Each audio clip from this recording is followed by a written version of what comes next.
Hello ដើរមកជួបផ្លែឈើព្រៃទៀតហើយណាបងប្អូនដើរបេះចន្ទីអត់ខ្វះឲ្យផ្លែឈើព្រៃផ្លែឈើហ្នឹងយើងអាចញ៉ាំបានគេហៅផ្លែវាយហើយផ្លែឈើហ្នឹងស្អាតមែនតើ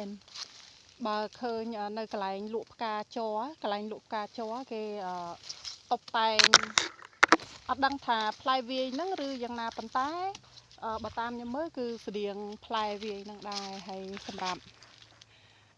ផ្លែហ្នឹងយើងអាចញ៉ាំបានរសជាតិផ្អែម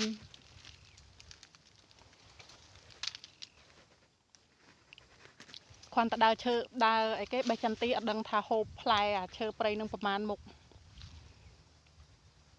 តែស្គាល់ដែរបិណ្ឌហូបបើអត់ស្គាល់អត់ហ៊ានហូបទេផ្លែហ្នឹងយើងអាចញ៉ាំបានពេលបងប្អូនណាដែលចង់មកលេងនៅចំការអីចាំខ្ញុំជូនដើរមកបើថាអត់ញ៉ាំទេថតរូបលេងទៅស្អាត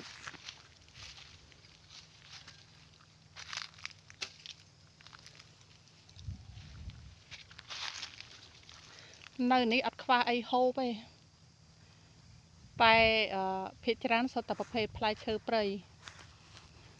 បើផ្លែគយវិញក៏បេះដែរតែបេះអត់តាន់គេទៅដល់នៅសល់តែដើមហើយនឹងក្តឹបខ្ចី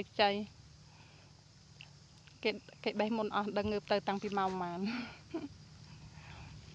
បាយបាយ